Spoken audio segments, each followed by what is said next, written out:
SDP, the Steve Dangle Podcast, with your hosts, Steve Dangle, Adam Wilde, and Jesse Blake. Let's go! Hi!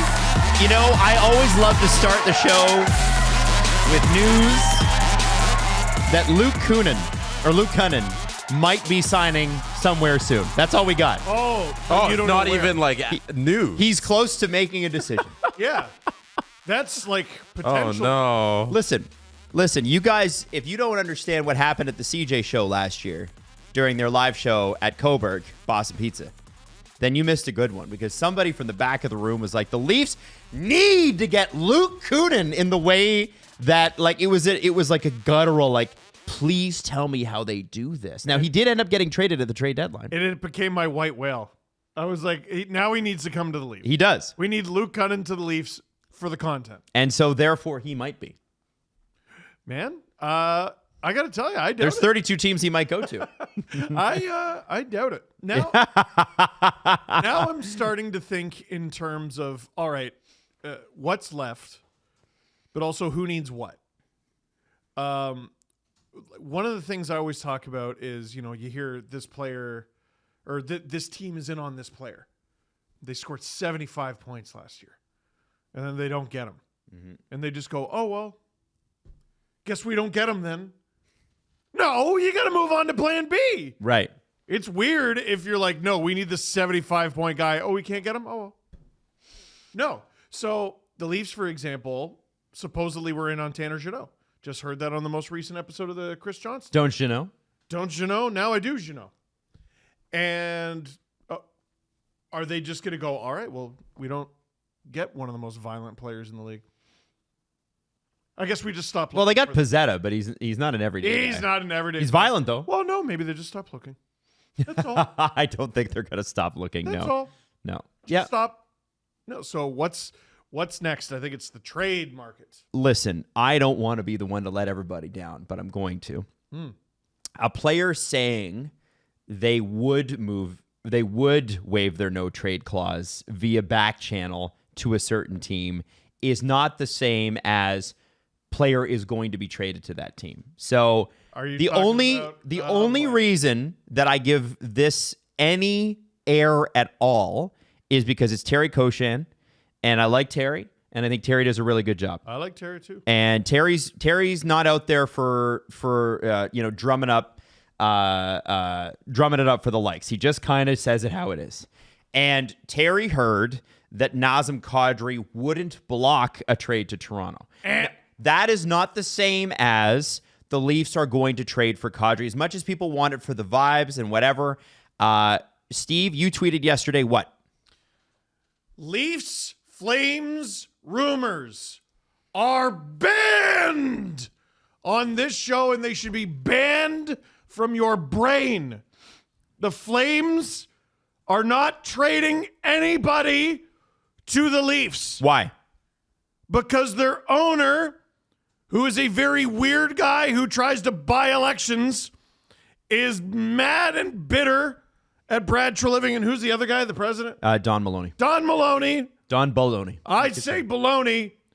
You don't make that joke. It's not okay for you to make that joke. I'm half Italian. I can make that joke. You can't make that joke. Is Baloney Italian? Is it actually? I had to kick your ass. Bologna is like a city in Germany. Bologna. That's Cologne. Oh. Oh. Now But there is also Bologna. There is a Bologna. There's a Bologna. I don't think there is a Bologna. Maybe. There's Bologna. Bologna. Oh, okay. All right. Wow. Look at that. That's where the Emilio Romagna Grand Prix is based out of, Bologna. Murray, Don, you're off the hook.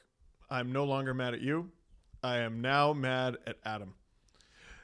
Anyway, Brad Treliving quit his job, and they're mad at him. And the Leafs are going to get Nazem Kadri in the same way that they got Nikita Zadorov and Elias Lindholm and Rasmus Anderson. We have it on pretty good authority that when the Leafs were charging hard after Chris Tanev a couple seasons ago, and Chris Tanev, that they offered more than Dallas did.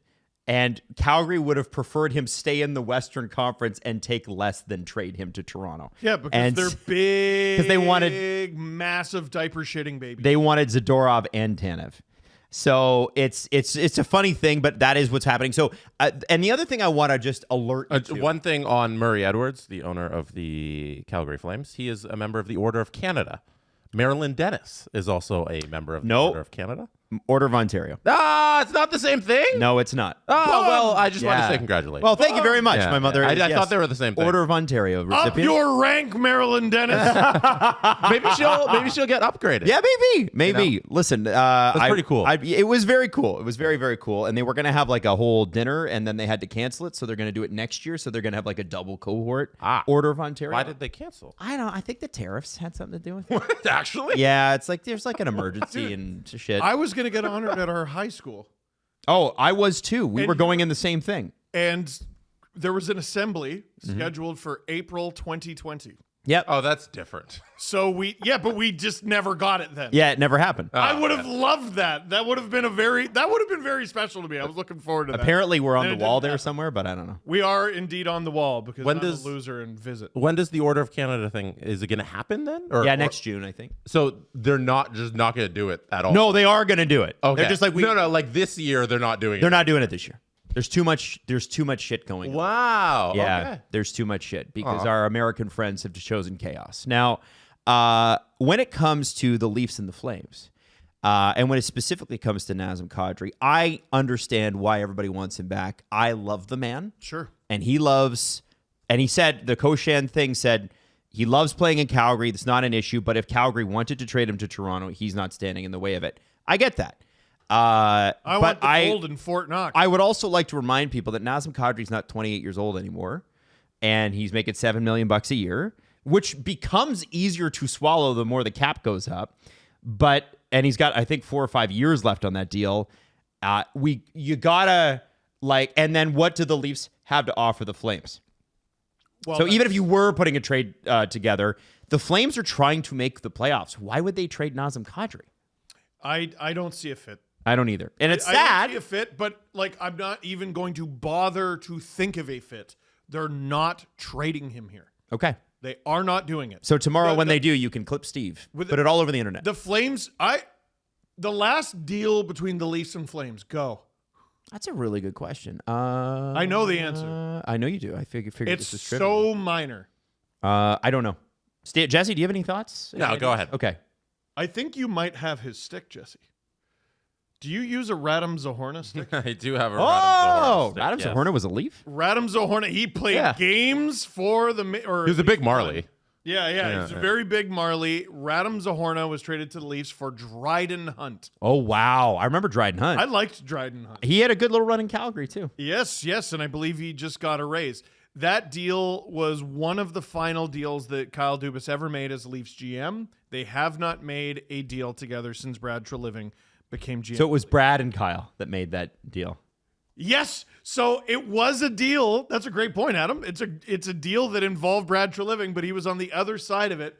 They will not make a deal with him. They won't do it until they prove that they will on something minor. I'm not going to... What a waste of time. All the time... I am surprised nobody's learned their lesson yet. I don't know how many times we need to say it. Guys, all the time we wasted on Zadorov and Tanev and who was the one that we were absolutely convinced? I think it was Zadorov. It was Zadorov because Dan agent- Milstein was tweeting about it. Yes! And the Flames said out of their butts and didn't do it. Yeah, he tweeted like a picture of Toronto or something like that. He's like, "What's up, Toronto? Are you ready for Nikita Zadorov?" Yeah. Because he No, was it's like a coming hashtag into Leafs. town. Yeah, right. Yeah. It was when they were playing the Leafs. Dude, Yeah. they're not doing it. They're not doing it. What would hypothetical... No. Give me another one. Give me another one and I'll do it. I'm not doing this one. Yeah. So that's just the way it is. But I wanted to address. Well, Luke Kunin has to come first, and then I did want to talk about the Nazem Kadri thing because there are a lot of people out there fantasizing. And listen, I hope it happens too, but I don't believe that it will. How's that? That's perfect. Now, I want to talk about. There's a lot of things to talk about today as we kind of as the dust settles from free agency. Thank you, Steve, for getting You're that little white fluff off my shirt. You're welcome. But I think the most important thing is, again, Toronto might not love to hear this, but the biggest free agent signing of the day, and people are like, it's actually a trade, but the biggest free agent signing is Mitchell Marner. Some people hate when you call it a trade. Well, or it's tampering or whatever. Now, the Golden Knights and Marner did a press conference a couple of days ago. We haven't had the chance to go through it. So I wanted to do that a little bit, and I've clipped some things. And just so people can hear the answers, because what you often get is, and Jess, I'm going to send you the YouTube link here. What you often get when you get these press conferences is, here's 20 seconds lifted out of an answer that might be 2 minutes long, right, that you can spin a certain way, or you see something written and it's out of context and it doesn't make sense, and it's like, well, this guy's an asshole. And I know tone's important.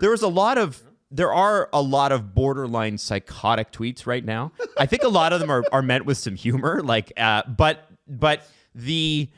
there's how the angry Leafs fans feel. There's how the sad and disappointed Leaf fans feel, and then there's like a place in the middle where this should actually live. And I want to go through this because I think it illustrates some of it. Now, can I tease something? Sure.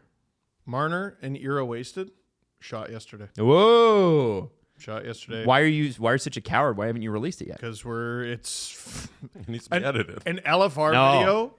The file is like 7 or 8 gigabytes. This one was, I think, 22 or 20. So this is a documentary. It's long. How long do you think it'll be? Like 45 minutes. Whoa. What's your longest video ever? Like 45 minutes. Wow. Okay. The Blue Room tour might have been an hour, but that's a tour of an entire room. With it's going to be long. Jesse, he says an entire room like it's a big room. It's got a lot in it. It is. No. What are you laughing at? That's a legitimately big laughing. Piece of crap. Laughing at that. That is not a big room. Legitimately a pretty big room. It's a single bed-sized room. It's long. It is long. For a place where all you do is shoot videos is actually a pretty good space. It's got to be triple the size of the last Blue Room. Yeah. Like, I would spend time in that room in Oshawa, and I was like, you know what? I love this little thing. Mm-hmm. And then the first time I visited it, after setting up the new one, I was like, this is a Blue Room for ants. There's videos of me running from one side to the other. How did I do that?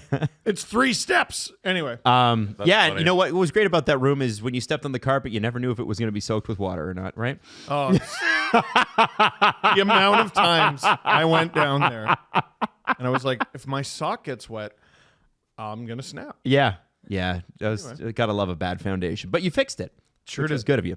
And sold the house to a family member, so it's still in the family. You're just doing everything. Now let's talk about this. I guess the first thing is Kelly McCrimmon talks for a while, and we're gonna skip Kelly. We're gonna go, Jesse, right to 52-25, where Kelly hands off the jersey to Mitch Marner. I know everybody wants to talk about the fact that Paul Marner walked in at a certain point, but so did his family and whatever. And it's like, so here's the jersey, here's the handoff, and here's your ex hard launching their new relationship. Just several days after you've broken up. Mm-hmm. This is you and the one she told you not to worry about finally getting together after liking each other's photos and DMing jokes, LOL, for years. And I have to be honest, I'm just gonna be a fan here for a second. It stings to watch this a little bit. Let's just call it what it is. This is why people are reacting negatively, because it hurts. Dude, so I was talking to someone yesterday. We'll pause it there for a sec, Jess. You keep going. I was like, what? No. I was talking to a Leaf fan yesterday, and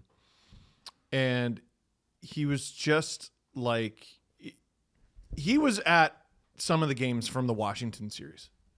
Mm-hmm. In 2017. I went to 2 of those games. Mm-hmm. I saw Game 3, Leafs won it in overtime, Tyler Bozak. Game 6 also went to overtime, and they were eliminated in overtime. And we cheered them off the ice. There was a few seconds silence because we were upset that, obviously, we were sad that they got eliminated.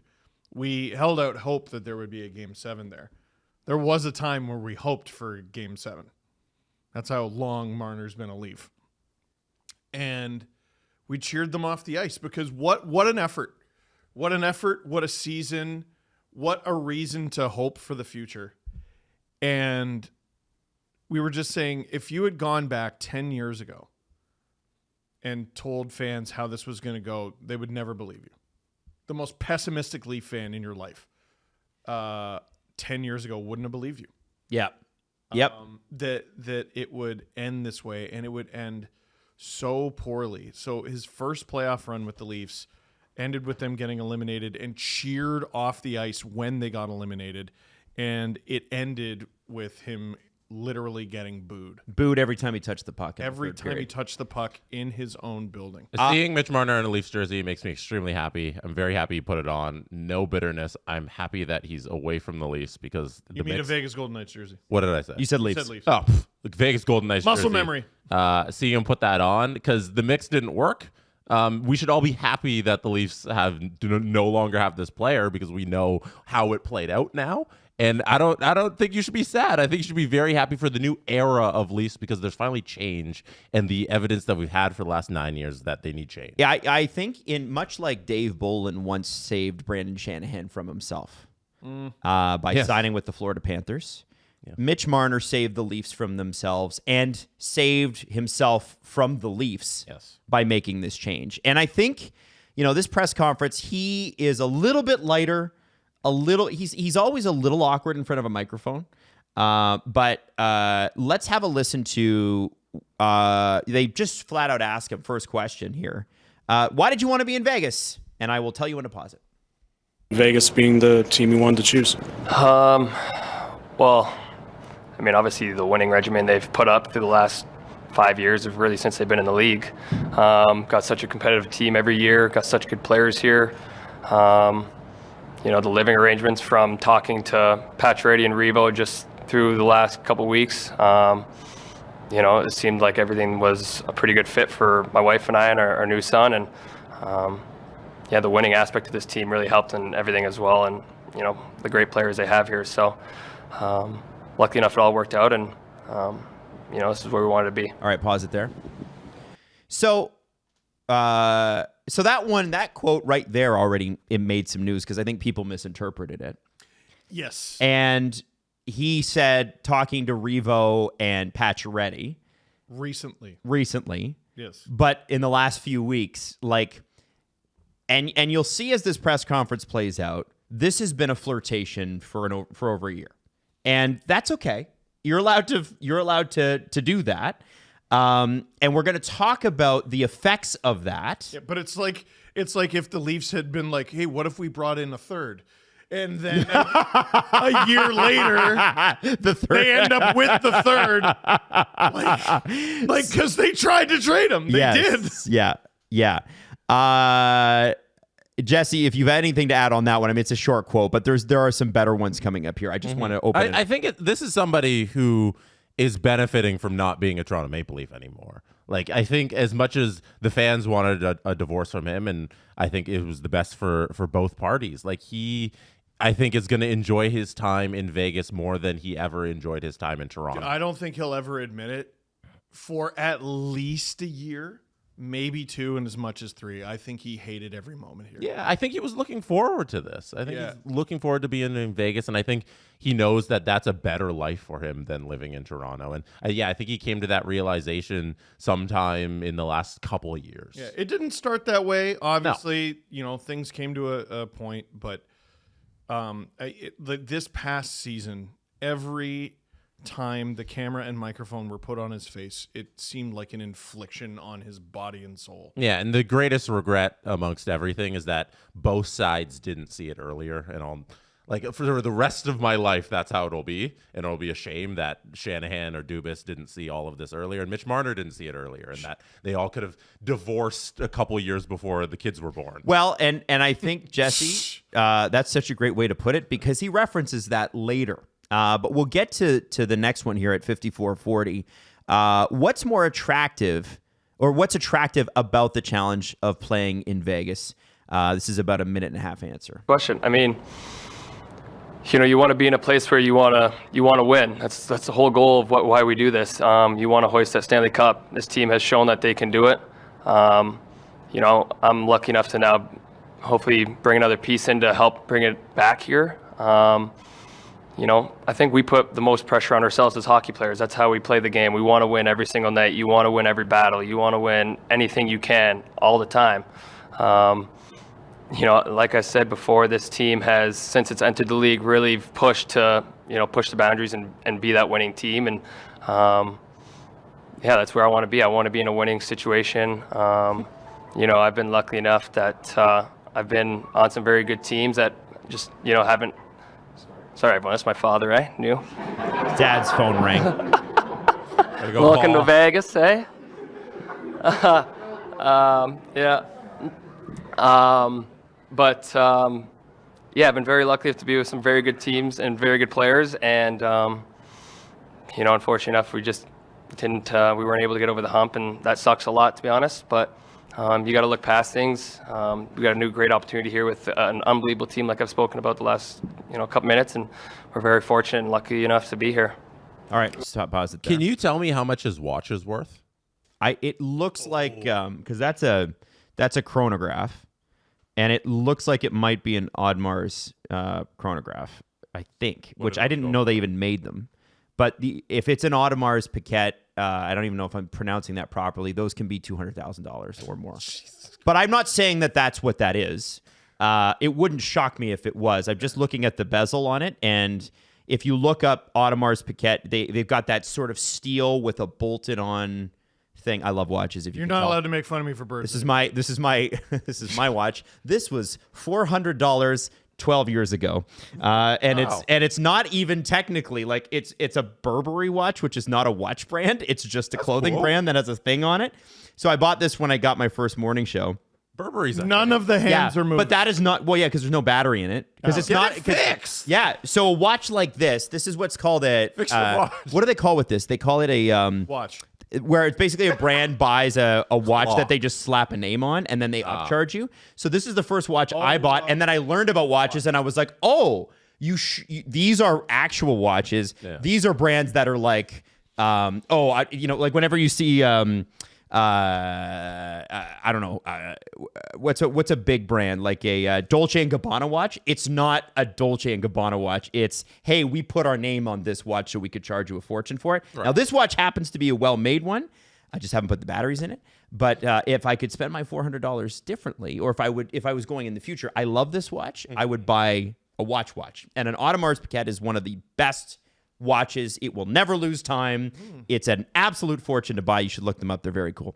Now, that's an expensive piece of item. I believe it is. He signed a $96 million contract. I believe that's what that is. I could be wrong on that, but that is that bezel head, which is the circle around it. Yeah. That to me looks like Audemars, but there could be some watch fanatics in the chat who've got a better look on it.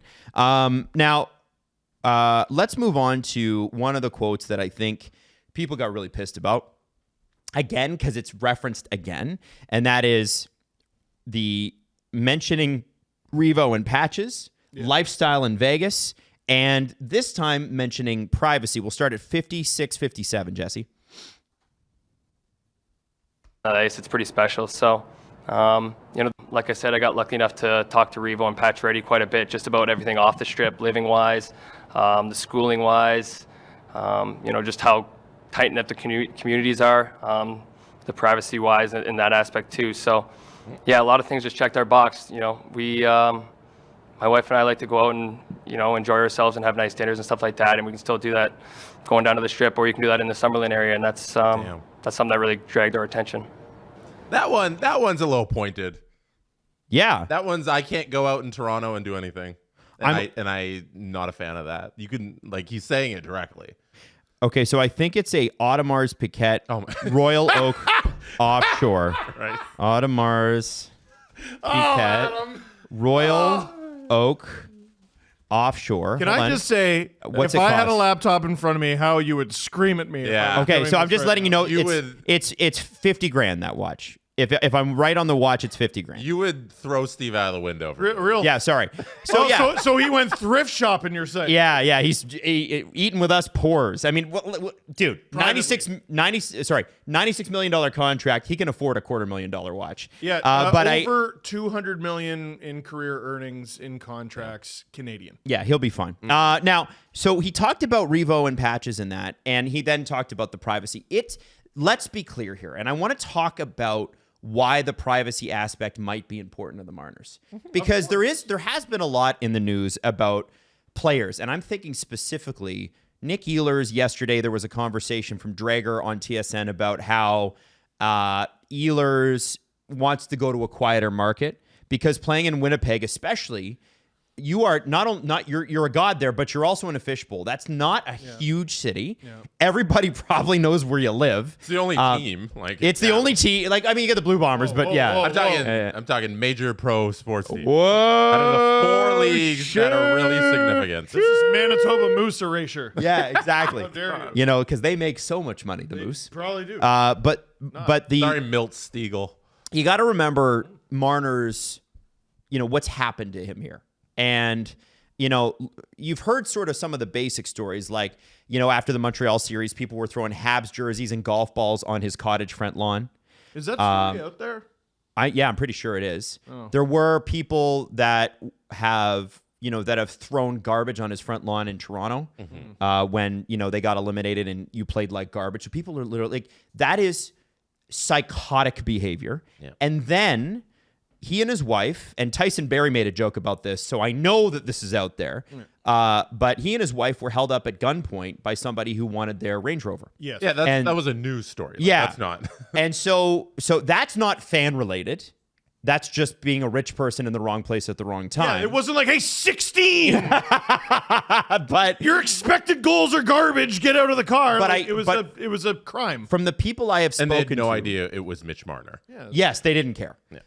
From the people I've spoken to, he and his family felt less and less comfortable here, and I think not necessarily the fan behavior, which is wrong and stupid. And by the way, anybody listening to this story, people are like, "Oh, this is the garbage Toronto fans." Listen, I hate to tell you this. Actually, I don't hate to tell you this. Every single fan base that has an intense faction of it will do shit like this. That's not true. And it doesn't make it okay. Yeah. It doesn't mean I'm excusing it. It doesn't mean, though, that every Toronto Maple Leaf fan is that. I am so ready for the mountain of sarcasm to come out of Steve's mouth. It's not true. Because there was a player who got death threats and people poured, I think it was like cow dung, fertilizer on this player's driveway and front lawn because he had a bad performance. Oh, sorry, that was a player on the Saskatchewan Roughriders of the CFL. Yep. People are nuts. Yeah. You're going to find crazy people in every city. If you live in a city, you know crazy people. A beer got thrown on the ice in Game 7. And it was, fuck those classless Toronto fans. This is what they do. When the Red Sox GM traded Devers like 2 weeks ago, all of the fans docked his home address on Twitter. Oh, really? Yeah. Yeah, that's fucking crazy. Go to this man's house. And I want to know how that affects the Leafs. Now, I think... And Nico, what is it, Nico Harrison? Yeah. And, no, sorry. One Leaf fan threw a beer, and it was fuck Leaf fans, they're classless assholes. A lady dumps a beer on Kasperi Kapanen during the Stanley Cup final. You hear a fucking thing about that? No, I didn't even know that happened. It happened on national television! Yeah. I missed it. No one gave a shit! I've said this before. I'm going to say it again. There are lots of people in hockey media and Canadian sports media who just hate Toronto. They hate Toronto deeply, bitterly, and it might have pushed its way down to its psyche. We're alone. There's a lot of us, but we're alone. They have an inherent bias against the Leafs, and I'll die on that hill. I think you're They right on hate that. this I don't think place. anybody's disputing They hate that team. Yeah, sure. They go anywhere throughout Canada. I've had so many pleasant experiences throughout Canada. If you're a Canadian, I strongly encourage you to go anywhere in Canada. I had a friend who said, "Oh, I'm going to Halifax tomorrow."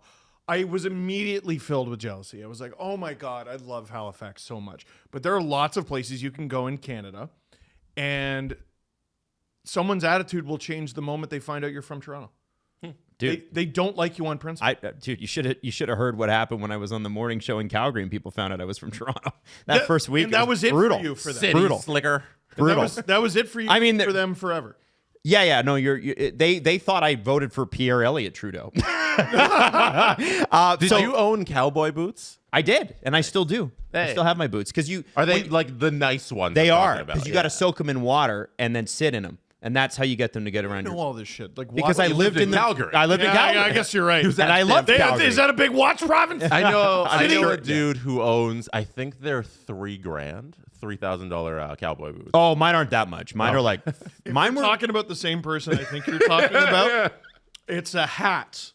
Oh, no, Oh, no. no, he owns that. I know the hat. The hat's a whole other story. That's like several grand. I'm yeah, pretty sure. the boots too are pretty. Damn Okay, my boots are We're, not we're that talking good. about the same guy. Yes, yeah, we yeah. are. That's hilarious. My boots are like the working class ones. know, They were for you. they were $250 Bruins bucks. My boots were $250 10 years ago. So I feel like that was pretty expensive. But I was like, I'm going to get some damn good cowboy boots. And it's also really, once you get them molded, they're actually the most comfortable shoes you have. Because you're walking around Stampede, if you haven't molded those, they're going to tear your heel off. So you get them molded, and then they're great. Oh, anyway, the privacy thing. All right, so watch this. When Marner's talking about that, I want that to land for you in the he can't. I understand and probably agree with some of the people who say he can't handle the pressure in big games in this city, and I saw it on the ice. Yeah. But I also empathize when they think we want our privacy back. I want to be able to go out for dinner and not have people come up to me. And listen, I'm just going to big dog a little bit here. I lived that. My mother, when we went out for dinner from the time I was young, people approached. That was part of our lives. It didn't bother me. It didn't bother her. Some people that bothers. There are going to be some people who are like, Adam, it's outrageous for you to make that comparison. And I'm here to tell you he's 1,000% right. Yeah. Your mom is an enormous celebrity. In Order of Ontario. Right. As I There learned, you not go. Order of Canada. So I think just bringing it back to, that conversation. There have been times where this family has had to have security outside all night. Yep. And so you have the robbery at gunpoint, which I think changes your life forever. I don't think anybody that's ever been robbed at gunpoint ever is the same. It's traumatizing. And I think it changes your view of the place that you live. And I think there's an impression that they weren't safe here. Not from the fans necessarily, but I think there's an impression in that camp a little bit that Toronto's not a safe city. It's incorrect, generally, but that hasn't been their experience. And their experience is personal to them. So I think both can be true. They can want their privacy, and also you can say, yeah, but he didn't perform in big playoff moments. Both are true. But it also speaks to like Mitch Marner isn't built for this, and I think that's a shame because like the security thing and like being a professional athlete and having people wanted to come up and talk to you, that stuff. A lot of people in pro sports embrace that stuff. Well, like I LeBron think- has 24-hour security for a reason. LeBron has a fortress. Yeah. and he's very happy with his fortress. Is and he a billionaire yet? I can't believe this is my life. I don't think he's a billionaire. He's gotta He be. might be. He probably look that his up. Nike contract is worth $1 billion. I know that. Eventually, Yeah. yeah. So I guess in that respect, you can call him a billionaire. But like, there's people who go towards that. He wanted to go to LA and be the biggest star in Los Angeles. And Miami's not a small market either. No one's saying that. So like Mitch Marner, it's a shame he wasn't built for this market and that he was drafted here and he tried so long to fit in. But I wish we had more guys like Austin Willie who are very happy with having fans come out and talk to them. Like William Nylander, if you just want to run into him, hang around the Queen West area. He's always outside. Like I've run into Walking his dog, I've off seen leash him- apparently. Yeah, he just kind of hangs around. Yeah. And that this stuff has never scared him. And there's people who have played for the Leafs, and it does. And I wish, and I hope the Leafs realize these players that they need earlier on, and these players who aren't built for this don't come You here. have to, as Keith Pelly said, you have to embrace the fans. You have to embrace the media to play here. Yeah. You do. There was a quote I saw recently. It was Shaq talking about Giannis and going to LA, and I've brought this up before. And the first thing he mentions is taxes, And I was just like, so I thought those didn't matter. No, they matter. One of the most financially successful athletes of all time is like, so this is the most important thing. But he also talked about you don't have to go to a market like LA because there are no small markets in the NBA. Yeah. Which is true. Because there are literally small markets. What is Shaq talking about? It's because the NBA is so big. And NFL too, right? And baseball, for God's sake. Well, baseball, there's small markets. I guess is. you're right. No, you're right. I'm sure most of the Pittsburgh Pirates can go to the grocery store. Basketball, there's no small market. NFL, there's no small market. You know what? Maybe baseball is the comparable for the NHL. Maybe. Yeah. It's just a poorly run equivalent. Well, because we always put it up against the NBA because they run concurrently. Yeah. Right? Like their seasons. But they're mirror each in other. totally different ballparks. Completely. And like just fan bases. consuming all of this sports media. Like, I think there's people who don't appreciate how completely foreign these complaints are to athletes in other sports. Like, Yep. I can't remember the last time a basketball star was like, I just want to be able to go to the grocery store and just want to be. The basketball players will say, I'm fucking glad I don't have to go to the grocery store. I pay someone to do that. Yeah. And I'm also like, I can put up with not being able to go eat at Earl's for $10.9 million. Yeah. Like, if you want to give me $11 million a year, you can interrupt my dinners. Now, wait, Yeah. wait, Yeah. though. Now, Jesse, though, here's the problem. Yeah. What if you had the choice between $12 million and I can't go out and $12 million and I can? And that goes back to exactly what you were just talking about.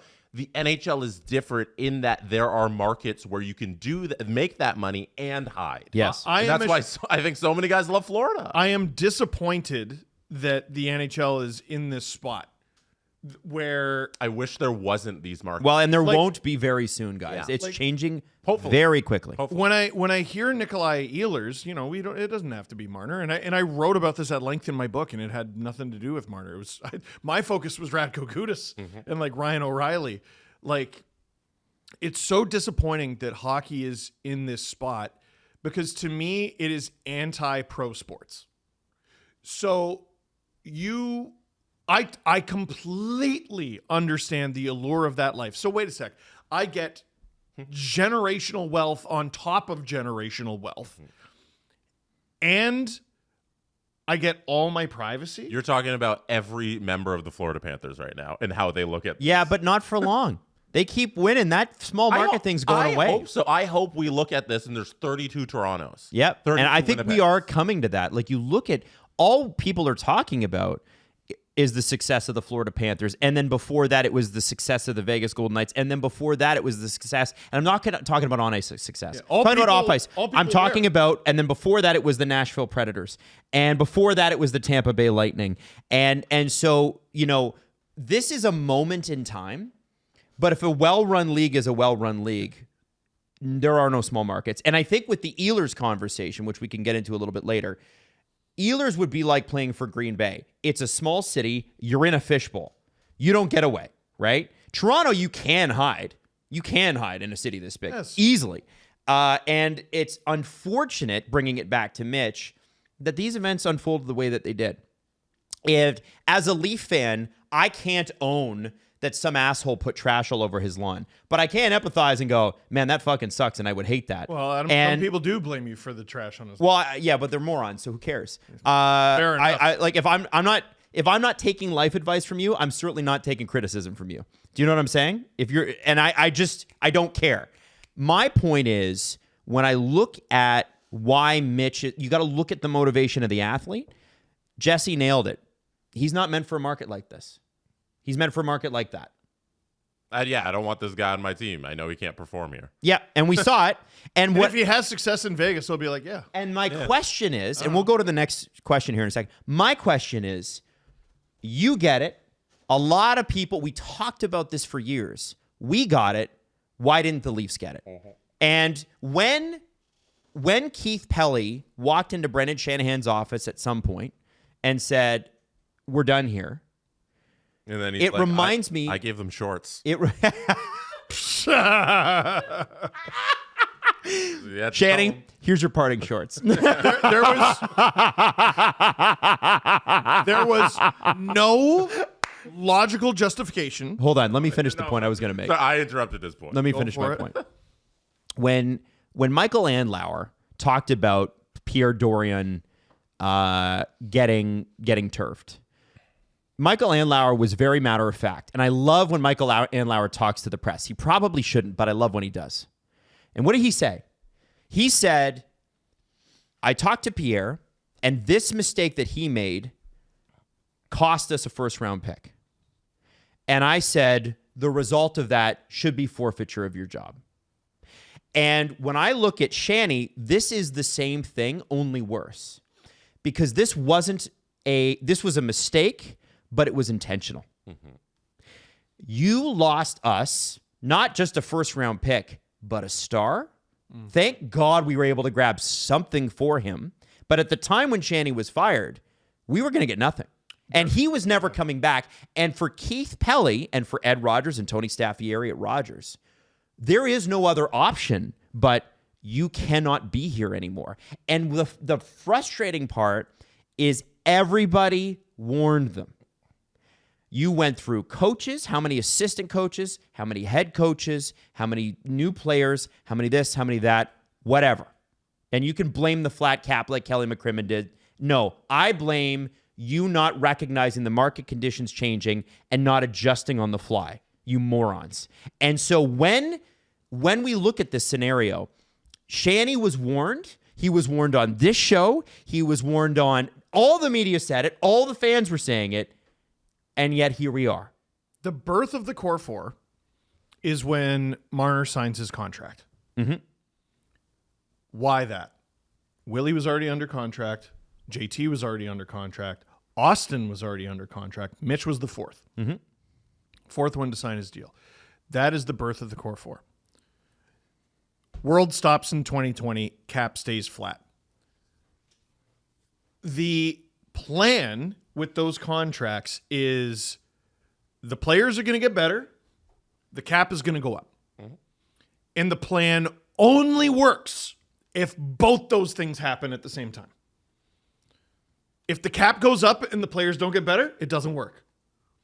If the players get better and the cap goes up or doesn't go up, it doesn't work. What happens? All those players got better. Willie got better. Austin got better. Mitch got better. John aged. I think John was pretty fucking good. He was pretty fucking good. We were paying for his peak. He did age. Stayed steady. 3 of the 4 got significantly better. Yeah, John and stayed. He stayed steady. Yeah, like last year, 38 goals. Stayed steady. Cap stayed flat. You must abandon your plan. Mm-hmm. They're like, let's go through the 2020 playoffs. What? It was COVID. It's not like they were going to make a move through that.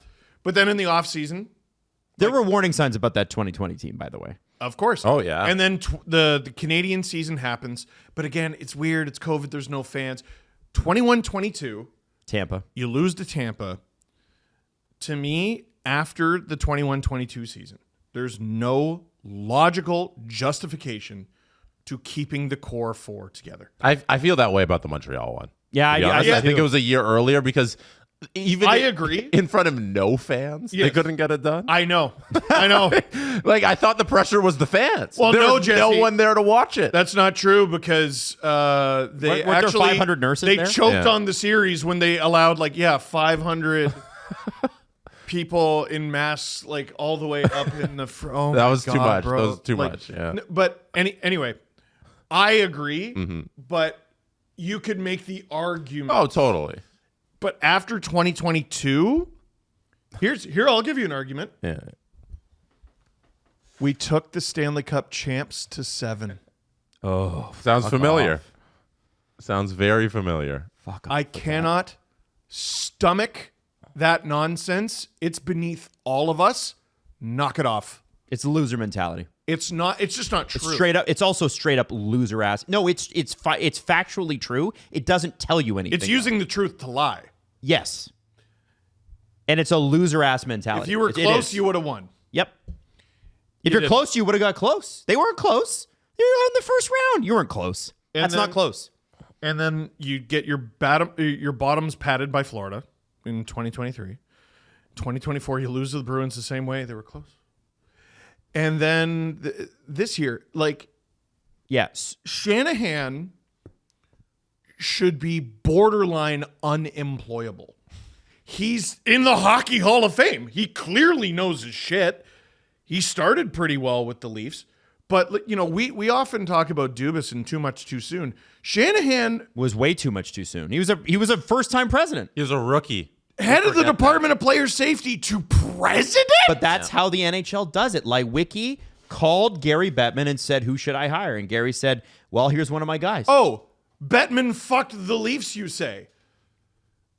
Well, It was unjustifiable Shanny beyond did do- 2022. He did do good things early. He changed culture. I am not going to take away Shanny's first 3 or 4 years. I'm not. I just won't do it. He did a great job in those first 3 or 4 years, but the last half of his time in Toronto, he was dominated by fear. The man was frozen. I mean, and the worst you know player what? on And your the team worst is gonna part have good about it games. is the board at MLSE continued to let him do it.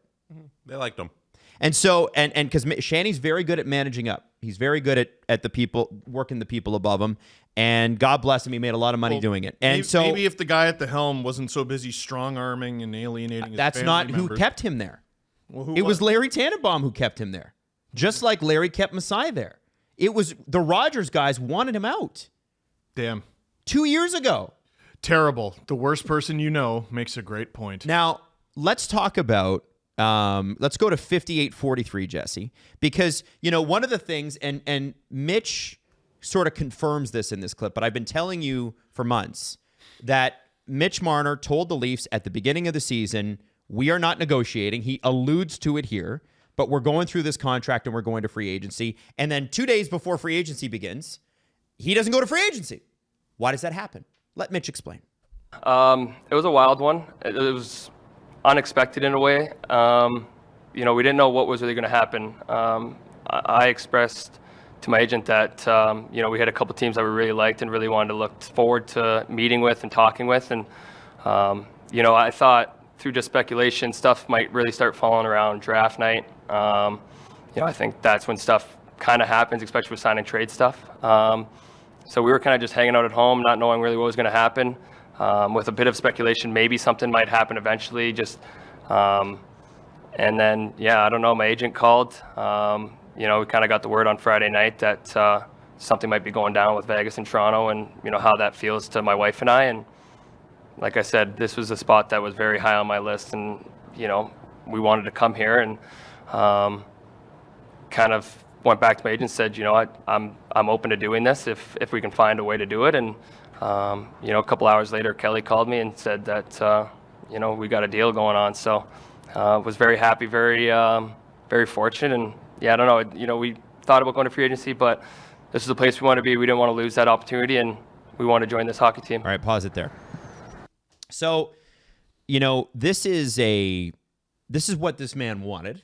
It's his right to want it. And I also think it's relevant that a couple of the other teams that were high on his list, like Carolina's name came up because they wanted Mitch. Never did I hear Mitch wanted Carolina. I did hear Mitch wanted Dallas, but obviously with Rantanen and the cap situation, Dallas would have taken him, but it's like, well, you can't fit him. Champions are built up the right wing. Yeah, that's what I learned over the Shanahan era. And there were probably a couple other teams, but Dallas and Vegas were the front runners. One of the ones that I had heard was Los Angeles, but I think Ken Holland's reaction to that. They might have been better off. I think he made the right call. Ken Holland had a really bad July 1st. Man. And you know, I think we'll talk about the Kings, I'm sure, but it's a generationally bad run of general managers with that LA Kings team. So he goes to the team that's had a long, sustained thing of success. Now, we'll go to 1 hour, 20 seconds, Jesse, because he talks about how Kelly McCrimmon had been interested in him for a while. And this got under people's skins, but I can sort of understand what he's saying here. Well, I guess that really kind of hit trade deadline day. I think it was the day. You know, I think the day prior we got offered a trade to Carolina. go somewhere else. My wife was 7 or 8 months pregnant at the time, and you know, we weren't really going to go somewhere that was maybe just going to be a short stint. If we were going somewhere, we were going to sign for an extension. raise our child there and grow up there. And then we kind of heard that Vegas might be interested in doing a 3-way deal. From what it sounded like, not much really kind of happened going forward process-wise with trying to work the 3 teams. But that was kind of when we started really talking, saying, well, it sounds like Vegas got interest in us. We have interest in them. That's kind of when we started sitting there in a while, trying to think of it in a way, but not overthink it, I guess. At that time, I was still very committed to playing Toronto hockey, wanted to focus on just being there and finishing a job there. So I'd say really when kind of the season ended, after the next 2 or 3 weeks, I sat down with my whole family, our agent, and went through kind of the discussions of what stuff could look like, how we can figure this out. And luckily enough, Vegas came with, the deal on Friday. And like I said, we talked about that. This was our first destination we would like to go to. And yeah, it worked out very well. Leave it there. So, I think people have taken this, and I understand why, to say he wasn't fully committed to playing here. And I think we know that beyond last season, that was the case. He was not committed to playing here. But I think, guys, and we know this, he knew, and his people knew, that Vegas was interested going back to last summer when Toronto did entertain, I said it last year, I think they're going to trade him. Mm-hmm. And Toronto and Vegas did talk, and Toronto wanted Shea Theodore, and Vegas said, go fly a kite. And then at the trade deadline, you have a 3-way deal after the Carolina deals turned down, where Toronto would have got, I think, Rantanen, and then Vegas would have got whatever. Marner. But Vegas did not have the assets at that time. Now, what I would love to know is what assets Toronto or Carolina needed for that deal to go forward. It was the Carolina side. Yeah. It was the Carolina. See what they got back in the Dallas trade. Like, there's nothing Vegas can offer that equals that equals that Logan Stankoven and 2 firsts and 2 exactly. Thirds. So it's a shame that never came together for Toronto, because Toronto just needed Rantanen, nothing else. Yeah. So here's the thing. I don't think that you can look at Mitch's play last year, and there were really heroic moments. I specifically think about November when Matthews was out. He was unbelievable. I mean, isn't that the story? But hold on. 75 assists alone, 104 points or whatever it is. I think that he was not committed beyond that season. I think it's unfair to say that he wasn't committed during, but I also think it's fair to say you can be committed to something and your heart is not in it.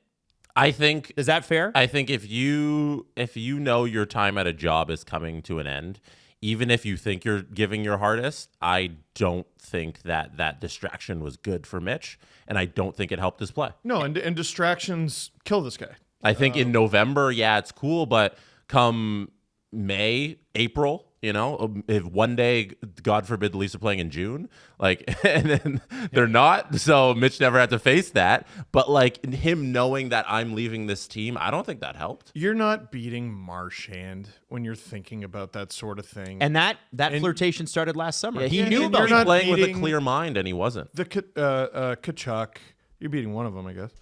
You're not beating Matthew. You're not beating Bennett and Barkov and Stop. Listen, again, I think... But is that... There's the player and the man. Yeah. The man was making all the right decisions by his family. I keep hearing him talk about, the thought process, and I'm like, that's just a responsible man, good husband, good, future father, now father. And, but I do hear that, and I'm sorry.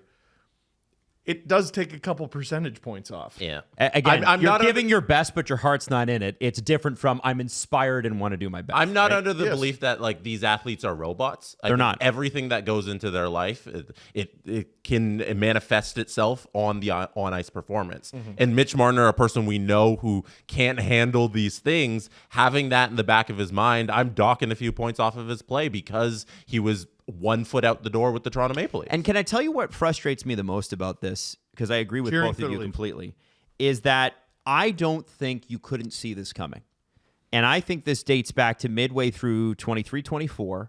Oh. And Jonas Siegel even wrote about it in his article. Anthony Petrelli has referenced it. So many people have said, listen, we started to see and feel and know. And if you go back and you watch those press conferences, my favorite saying ever is the truth has a ring to it.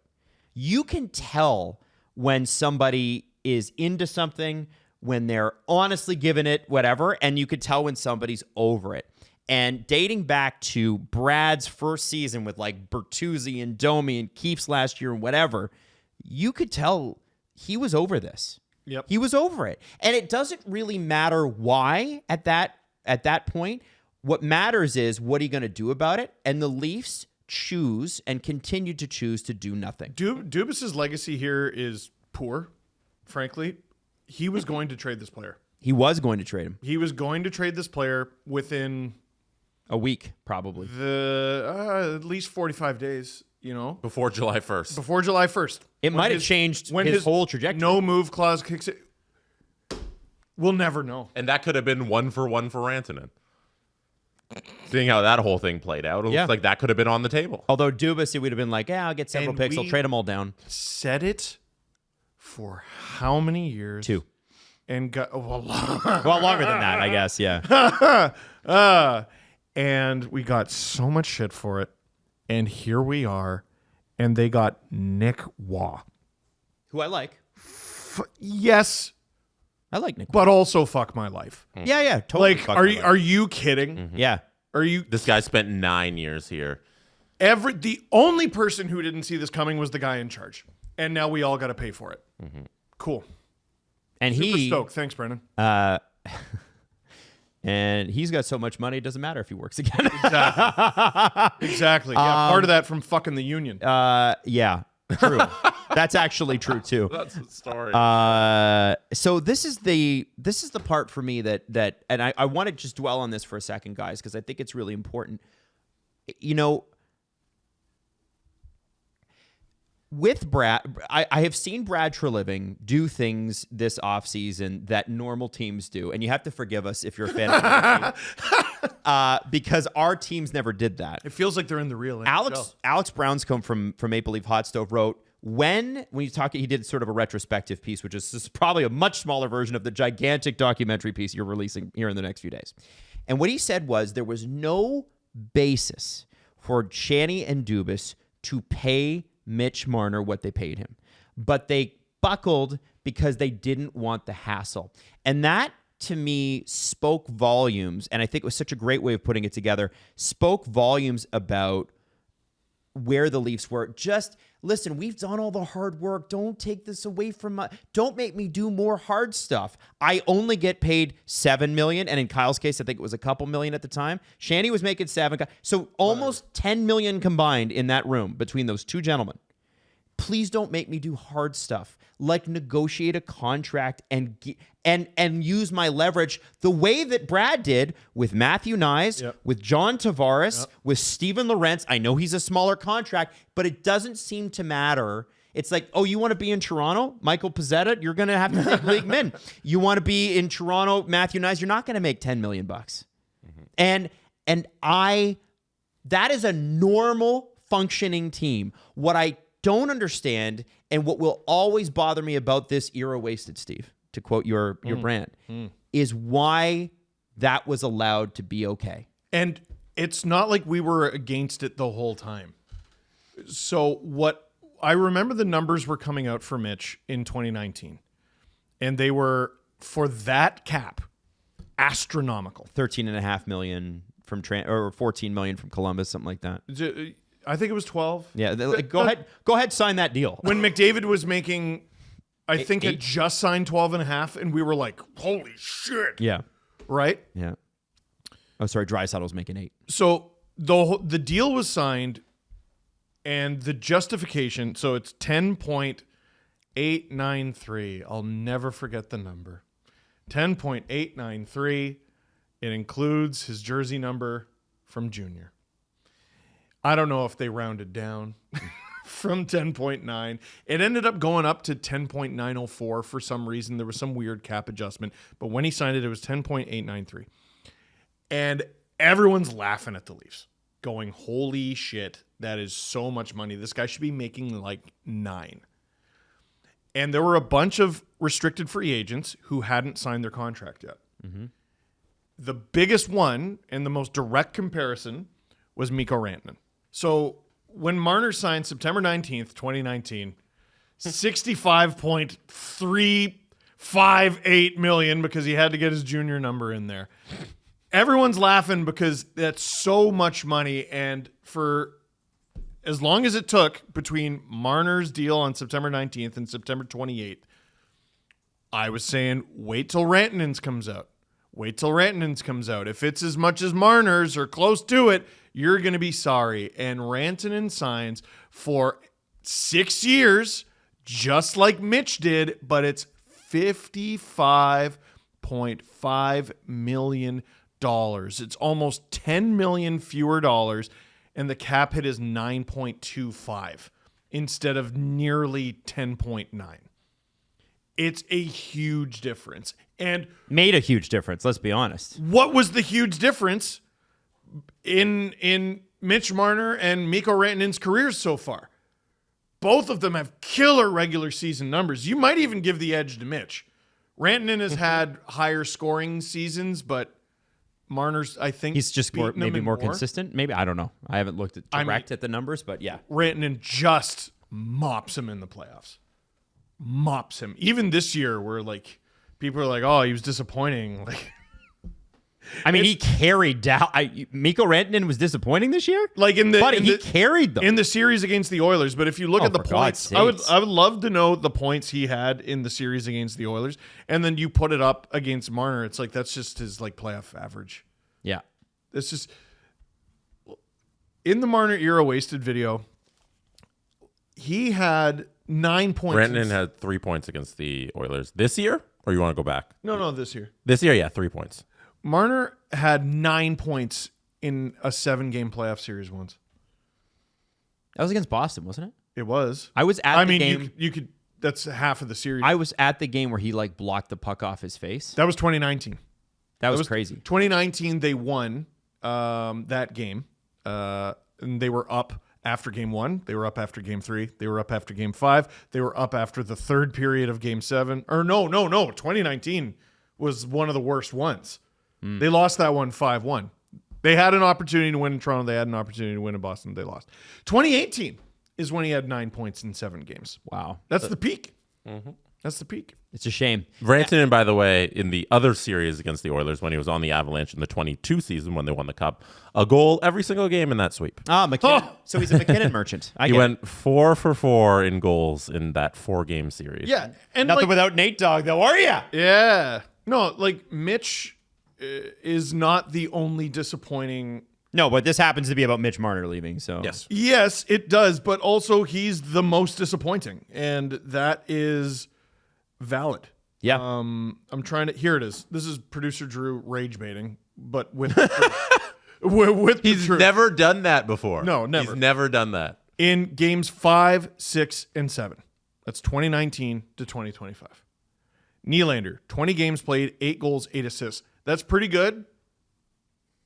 You could still argue it's disappointing for Willie, but it is far and away the best because Austin Matthews, well, actually, no, you could argue he's the best because in 18 games, 8 goals, 4 assists. So better goal rate, not quite as much with the points and assists. Tavares, 17 games played, 5 goals, 5 assists. It's not worth $11 million. Marner, 0 goals, 7 assists in 20 games 5, 6, and 7. And the timing matters too. Because his camp. So much of that video has nothing to do with Mitch. It's about his goofball camp of goofballs. That he's in charge of. That he's in charge of. And He's pays. an adult man who pays And them pays, and yeah, to he's speak for him. And that is a big crux of the going video to be a as well. 30-year-old man. They're his employees. They put the fan base through that nightmare of a negotiation, and he signs his deal. It was 3 years before he scored his first playoff goal under that deal. 3. He didn't score in the 2020 series. He didn't score in the 2021 series, very notably. And he didn't score until 2022 against Tampa. Like, the feelings about this player didn't fall out of the sky, and I wish people would stop. Yes. If there was any success on the ice from the personal standpoint of Mitch or from a team perspective, The narrative's completely different. Yeah. Yes. Also, we're not like nyahaha. Right. Let's shit on the hometown kid. we'd sure like the Leafs to lose. like Although I have to say, the parasocial relationships that are occurring after this breakup, and he doesn't know you. he doesn't know you. He doesn't know you. And you don't know him. Just you're weird. Stop. And wait, you get therapy. You cheered for him? Yeah. You wanted a picture? You wanted an autograph? Okay, you're part of the reason he's not here anymore. That is What? not You true. cared about is not this true. team, and he doesn't like He that. didn't like the criticism. He didn't like the praise. He didn't like the attention in any form that it came. That's funny. He didn't like the camera stuff. He didn't like the microphone stuff. Yep. He had his agent be the villain for him, and when people saw through that veneer, it was over. He's going to have a great time in Vegas. He Oh is. yeah. Now He is. I'm not totally certain, because a lot of people say, well, he's going to hit a new gear. I'm not 100% certain he'll hit a new gear in the regular season. I don't think that was ever the problem. What I will be watching for is what the playoffs look like. And people will instantly, because fans do this, will instantly go, well, if he's successful, it was a Toronto problem. No. And I think that we will admit, I can admit to this point, it certainly was a Toronto mix problem, as in like there was a problem and it didn't work. I only know one language, and I scream it at the top of my lungs, and I've been saying this since at least 2021. Holy fuck! Oh my, what? Look at those. You're showing off the tattoo. Look at the I guns. thought. Oh! Look at the gun show! Look at the line on my arm. Everybody who's listening on audio, you just missed the greatest bicep The gun show. of all time. Listen, you got to be in shape to get this hangry, What are the roids like these? or you just die. Yeah. Oh. Liver King, I Steve would Dangle. love to be Jesse. I'm not a weird shade of brownie pink. I'm not on won human that. growth You don't want to hormone. be the shade of liver. That means you're unhealthy. Yeah. I look at HGH? that guy. I'm like, man, you are orange Do you take And the brown? HGH in your butt? and pink. Yeah, where else do you take it? Yeah. So you got, Suppository though. oh, yeah. It's an HGH suppository. That's how I drink my booze. Did Rogan get you on that? Yeah, that and psilocybin and right-wing extremism. So anyway, where was I going with all Well, that? I You're think showing off your tats. It's not just about Mitch, and I said it before, I will say it again. When Mitch Marner's no move clause, the Leafs had 4 years of runway after signing that contract that didn't work out. After signing that contract, they had 4 years of runway before the no move clause kicked in. Brandon Shanahan actively chose to let it kick in. And as soon as they let that happen, I came on the show and I was like, all right, well, Willie's gone. And everyone's like, well, that's crazy. He signs his contract. I'm like, okay, so you're just married to these guys Yep. until One of them divorces you. either you lose forever or one of them takes the decision out of your hands and leaves. And that's what happened. Mitch did that. We should all honestly be thanking him. I think the point you made there, Adam, about him taking it to the next level, like there's not a next level to go to when you're already 100-point player, and we think of you as like top 4 players amongst wingers in the league. Yeah. Like He makes $12 million, eh? He's already one of the best players in the league. There's no next level to go to. If he's just a 100-point player again, Mitch Marner is very good. But yeah, that playoff thing, that's what I'm most fascinated to see. Like, does Jack Eichel get something out of him in the mix there in Vegas that you couldn't get in Toronto with that mix? I'm curious. I can't wait for Jack Eichel, who doesn't shoot, and Mitch Marner, who doesn't shoot, to not shoot together. It's going to be Jack great. Eichel. Even McCrimmon said it in the press conference. He said one of them is going to have to learn to shoot. Jack Eichel overpasses all the time. I think he does okay, though. Well, he does okay, but that's the point, is that like he could be doing a lot better if he shot. Mitch also shoots. Don't put him and on the he's same great. line. Well, Yeah, you I've could been also saying split this. you it could also up. do that. Yeah. Now, so it's key to that last answer that, Mitch said around, the end of 2023, things started to get funky, right? Started to get weird. The next one at 106.41, Jesse, we'll kind of finish it because this mentions the trade rumors last summer. And I guess the question really starts with the guy saying, like, can you believe that, when you came into this league, Vegas was brand new, whatever. Could you have ever seen yourself here? Blah, blah, blah, blah. Mitch goes a lot further than the question goes. So we'll just let him answer it. you ever imagine that you would actually be playing for this team in Las Vegas? I mean, I think my whole mindset the whole time I was in Toronto was it was really tough to leave Toronto, to be honest. I didn't ever think it maybe come to that day. When Vegas first came into the league, I think it was a shock. Like, everyone thought it's going to be a team that is going to be competitive, but a lot of teams are going to come in here and maybe do some stupid stuff the night before hockey games. I think that's what everyone's thought was, and some thoughts. So We all thought that, yes. And then kind of just realized quickly there that as soon as this team was made, that they were guys that were willing to work and battle, and it didn't matter of the names on the team. They were just there to do their job, and they ended up winning a lot of hockey games. And then with Kelly and Bill and McPhee, sorry, thank you. I'm still new. Let me try to get. I'm still trying to get. Trying to get dog. What did he call him? He called him McRae. He meant McPhee. McRae. George I'll give him a pass there. There's a guy named McRae who worked for the London Knights. Oh, okay. Probably when he would have been there. Also, he's nervous and he's in front of him. Yeah. I just didn't really get it clear on the mix up there. I was just curious. Everyone's names down, but they started just really making a winning atmosphere here, and really pushing, just keep making this team better every single year. And last year in Toronto, or 2 years ago, really kind of stuff.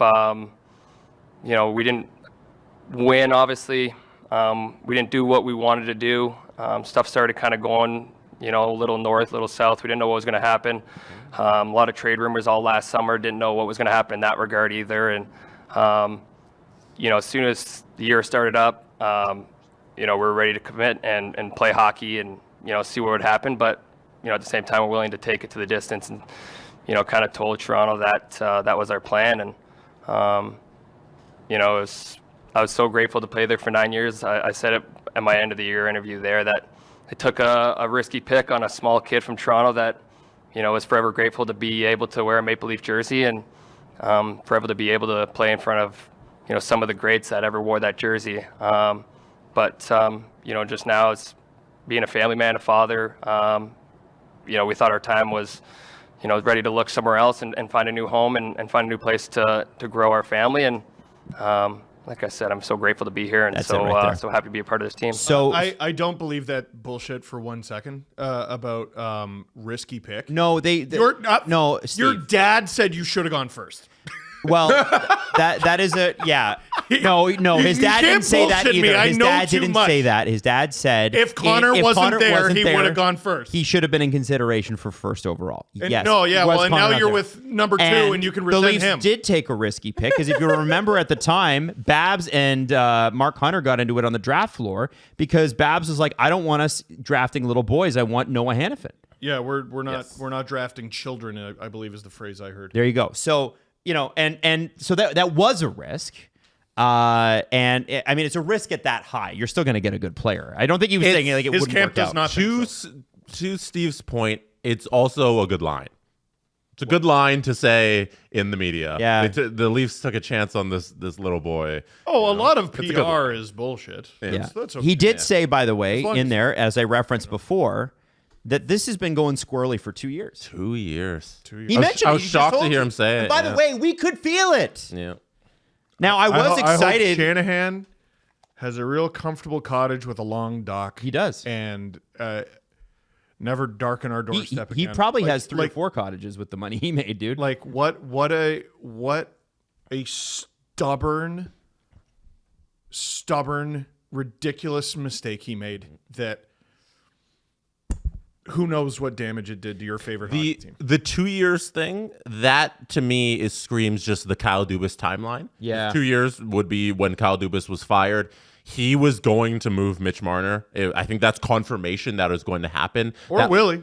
Or one of them. Somebody. I like think it would that, have been more likely Marner. Probably more likely Marner. That Florida loss, I think he's telling everybody that's where everything was actually going to happen. And then all those rumors come out and they're going to trade him. They foul Kyle Dubas. He doesn't do it. But since that moment, he knew that he probably didn't have long for Toronto. And they should have known that as well. Well, and this is where you hear things through the grapevine that are anecdotal that I'm not going to repeat, that aren't like world moving or like that would shock you beyond. But there was a mentality at the top with the Leafs where I just think it's a misunderstanding of how human beings operate. And I think part of the reason that hockey players are different is because they're in a different world than the rest of us. And you can have, when you have a president that's a former hockey player, that can be a real benefit because it is a different world. You grow up in a different world. Your high school experience is a different one than most normal people. However, that also makes you ill-equipped to deal with real-world things in certain situations. And some of the stuff that I would hear about the philosophies of when players were going to mature and why and for what reasons, they never materialized. And, you know, it frustrates me when I see things, and I think it frustrates everybody when we see things like, oh, the Leafs never... and this was in the Toronto Star. Again, this was a Kipper article. The Leafs never valued Mitch Marner. I think they did. I think that they treated him and the rest of these guys pretty well. The Leafs paid him almost $70 million. They paid him $70 million. I mean, I don't know, like, what else do you need? And sometimes... What would you do with sometimes the job's thankless, but that's what the money's for. You know what I mean? Oh like my it, God. you know, and here's where we take it out of the what's here, Matty, go to Steve for a sec. Go to him, look at him. We take him out of this, and I go to Matthew Nyes' press conference, which I did not clip out. Maybe I should have. I go to, you know, and lesser extent, Pizzetta, Lorentz, John Tavares' press conference, which I watched as well. And here are guys who, and Jesse said it earlier, are dying to be here, dying to be in the spotlight, dying to win this team a cup. And I know none of them are Mitch Marner. Believe me, I'm not freaking stupid. Thank you, comment section in advance. But what I think this needs to be, and I think Keith Pelly touched on it, and I hope he follows through on it, which is there's plenty of guys that don't want to be here. Like Nick Ehlers doesn't want to be here. And I don't think the Leafs, I'm sure the Leafs would be interested in Nick Ehlers, but I think he wants to go to a quieter market. Great. He wants to have his cake and eat it too, and the NHL provides a unique opportunity to have that happen. But my point is, if he doesn't want to be here, then he shouldn't be here. It doesn't matter how much you pay him. You got to identify sometimes with a 26, 27-year-old, a guy that is not the right fit, who's an unbelievable talent, not the right fit for the city. And I think that, you know, all these people grabbing all the likes on Twitter right now going, I just don't see how the Leafs are better. And if you think differently, you're stupid. Nobody is saying they're better today. Nobody is saying Matthias Michelli is going to come in and replace Mitch Marner. Nobody's saying Max Domi and Austin Matthews are going to combine for 200 points in a season. Nobody is saying that. But I will say that I'm interested and excited to see something different. And teams, when you de-emphasize some of the core, right? Ryan O'Reilly said it. Brad Treliving said it. How many other people need to say it before we realize, hey, yeah, like this team wasn't constructed properly? You can't convince me the team is better. On paper, I 100% agree with you. I'm just saying it might have been time anyway. Let's talk about end results. 2017, what happened? Out in 6. 2018, what happened? Out in 7. 2019, what happened? Out in 7. 2020, what happened? Out in 5. 2021, what happened? Out in 7. 2022, what happened? Out in 7. 2023, what happened? Won the first round, out in 5 in the second. Great. 2024, what happened? Out in 7. 2025, what happened? Won the first round, out in 7 in the second. Both parties should want a divorce. But Mitch will thrive because it wasn't fucking working here. The Leafs might. I don't know. They might. They might. But this has been purgatory. Yes. Purgatory. There's a reason I had such a negative attitude. When the offseason would come around every year, I'm like, well, guess they're going to do this fucking shit again. And then what happened? The same fucking shit happened again. Yeah. And we said they would. Can I have a suggestion for you? Decaf? What if you What if you made a video where you tried to do the Leafs roster for next season with no changes? No. Leafs roster next year with Mitch Marner on it. And then I'm sure people will totally understand what you're going for, and it'll be a positive video. All right. So here's what we got. Nyes, Matthews, Marner. We got friggin' Willie, JT, fuckstick McGillicuddy. We got that's what the roster would be every year. Yeah. Oh my God. We got Joseph Pickleball, Bobby McMahon, Okay. Rooster McQueen. And But Tyler Bertuzzi. And that's how, and he played the role of fuckstick McGillicuddy for 1 year. That's those guys. And guys, for God's sake, how many times this year has been the first, this has been the first off season where I'm like, New. something else might happen. Yeah. They couldn't keep doing this. I couldn't. Leafs Nation, I don't understand why anyone would want this Sisyphus and Tantalus existence where you're pushing the rock up the mountain and it falls down, where you see food and water and you crawl to it and it vanishes. You can't satiate your hunger or quench your thirst. It looks like it's there. We were close. Game 7. We got the Cup champs to game 7. And you turn around and All of a sudden, it's September 1st, and we're pushing that rock back up the hill again. yeah, but it's okay though, Adam. I know this apple just vanished, but there's another one right there. So I'm gonna crawl to. We've done this for over half a decade. Are you kidding? Mitch is finally doing something different. I wish he wanted something different sooner. I think he did. I just don't think he took So action. why the fuck is he still here? Now he's gone. The Leafs finally wanted something different. Mitch might succeed greatly from all of this. The Leafs might succeed greatly from all of this. People are, again, they use the truth to lie when it comes to Nazem Kadri. Nazem Kadri fucked up 2 playoff runs for the Leafs in a row. Fucked them up. Ruined them. Yes. They had a chance to do something in 2018. He fucked it up. 2019, they had a chance to do something. He fucked that up too. Went to Colorado. What did he do? Fucked up. Same Fucked thing. it up. Yeah. And then he ended up winning. That trade was horrible. It sucked. It sucked immediately also. But imagine they'd made a good one. They couldn't. Dubas would have got fired a lot earlier. Hey, maybe it would have been good. He would have got fired a lot earlier if Kadri had come back and brained Justin Falk in a Leaf uniform and got suspended like he did in Colorado. They couldn't run that back. You single-handedly ruined. Well, maybe not single-handedly. You had some help.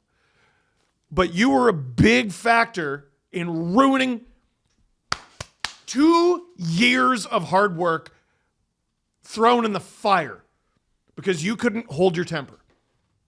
You had to make that trade.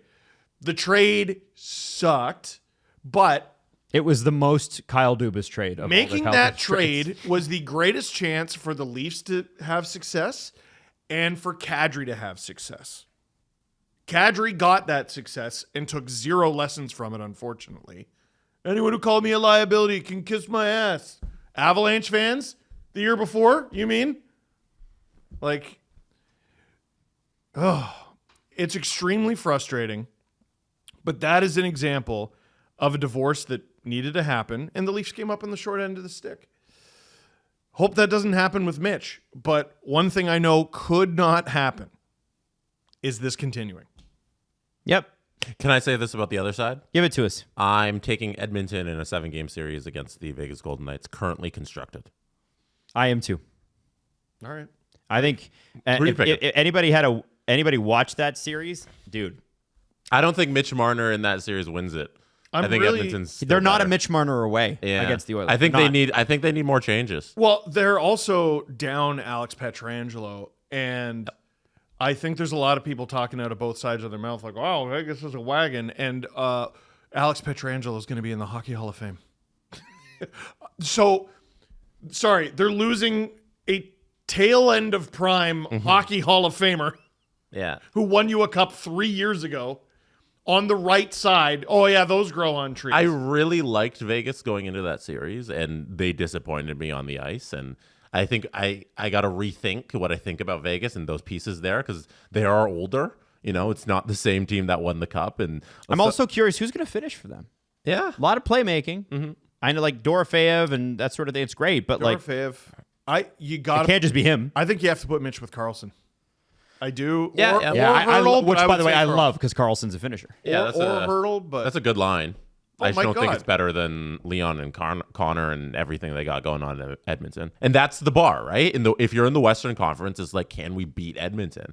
And I don't think they're quite there yet. Like, there's the whole offseason to play out. Who knows what they come up with from now till September, but we'll see. Pacific Division teams.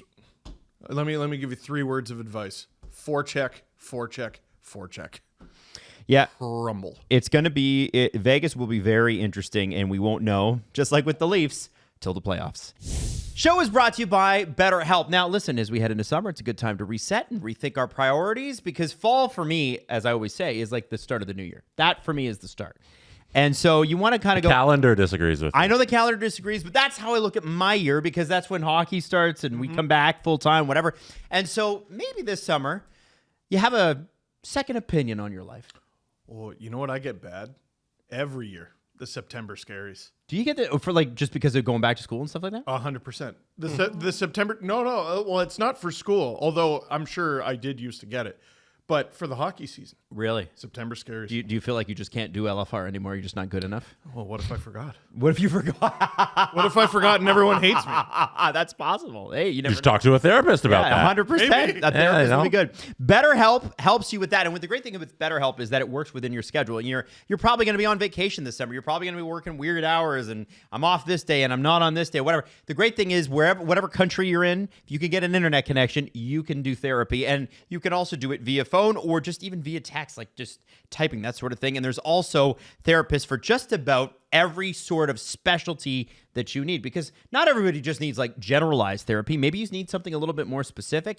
BetterHelp can help you. That's why it's called BetterHelp. BetterHelp.com/STP today. We want you to get 10% off your first month and give therapy a shot. That's BetterHelp, HELP.com/STP. So you know what? We'll move on from that. A couple of things. Mason McTavish, his name is out there. That first topic took an hour and 20 minutes. well, but I mean, here, it is the end of the Mitch Marner era. yeah, no, I'm just Yeah. not criticizing. Can I wrap it up? Making it. I just got a text from producer Drew. Uh-huh. Mitch Marner and era wasted 47 minutes. There you go. So Mason McTavish could be out there because obviously Granlund just signed with the Ducks and Carlson is their first center. You probably don't want Mason McTavish. As a trade? Well, you probably don't want him as a third-line center. Wait, the Ducks are training. There's potential. Well, because so here's the thing. I don't think he's signed. Who said? Yeah, he's an RFA. No, he's not. Yeah, so I wonder. First off, it could be an offer sheet candidate. Could be a trade candidate. Every They're team in the $4 league- million under the cap. Just keep the fucking guy. That is, who The cap or the Cronin cap says floor? that? St. Louis is actually a lot of people in St. Louis are talking about it, but it is an interesting name to just see out there. I'm just bringing it up. We brought up Luke Kunin. I think Mason McTavish is far more interesting. Yeah, but like it doesn't make sense for the Ducks to move off of that player. They have so need many guys. People. Yeah, they have so many guys who can play center too. They still have Braden Shen. Dylan Holloway can play center. You just got Pew Suter. I'm sure I'm leaving guy. Oh my God, Robert Thomas. I think that I'm curious about the relationship between McTavish and the Ducks though, because Greg Cronin was like, well, I don't know if he's a top 6 guy, and then like backtracked it the next day. Greg Cronin should never have been the coach there. That was the But bad choice. You know, you do wonder, like, okay, I mean, this is a great hockey player who's only got upside. I do wonder about that relationship between the two. I think that is interesting.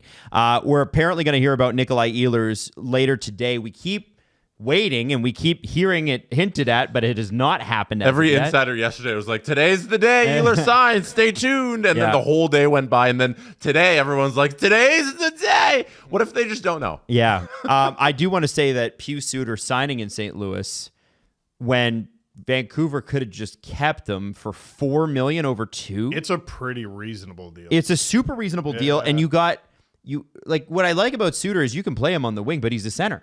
Vancouver didn't have the cap space. Yeah, but they would have if they hadn't traded for Kane. I think they value Kane over Suter.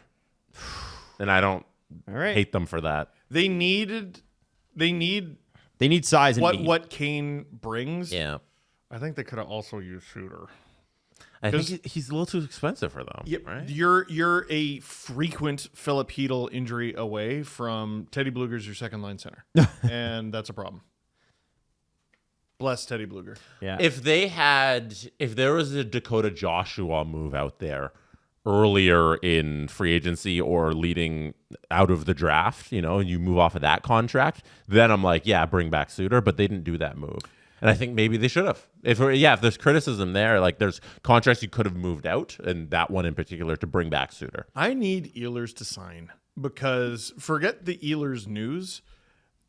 I wonder if that's what's holding up the trade market because I think there's some real fidgety teams who, we know the Leafs aren't taking any more big swings in free agency. Like, who's even out there to take a big swing on? There's not a human out there to big swing. They have a full D-core also. They have a goaltending tandem. They have most of their offense. If you want to upgrade the forward group in a meaningful way, it has to be through trade. It's interesting. It's going to be real interesting. I like the Mangiapane signing for Edmonton, by the way. Me too. Very good. I think it's a great signing. That's a very reasonable deal. I think that guy is prime for 20 goals next year. As long as his shoulder's okay, he's like a career 15% shooter. And his shots went from 185 a year 2 years ago to 90 last year. So the Skinner bet and the Arvidsson bet, I like the Mangiapane one a lot more, and it's for a similar price. Yeah. He scored 35. I don't know if he's going to do that again, but I just feel like he has more depth to his game than those two players at this stage in their careers. And he's a good power play 2 option. Right? Yeah, and you know how I looked at that deal? I looked at it as you swapped Arvidsson for Mangiapane, plus you get $400K and a 5th-round draft pick.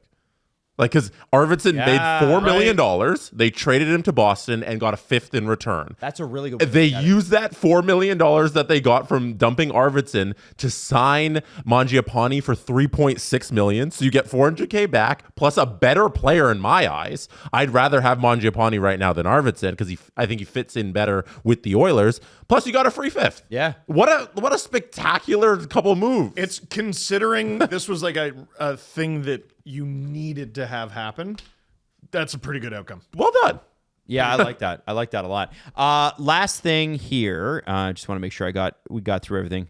No, we did get through everything. That's great. You know what? What about the Sharks? You got the Sharks?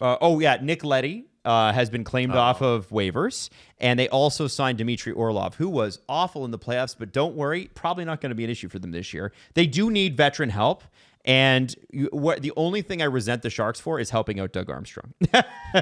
But they need guys. They need guys. They did it. Are they at the cap floor? Have reached the cap floor.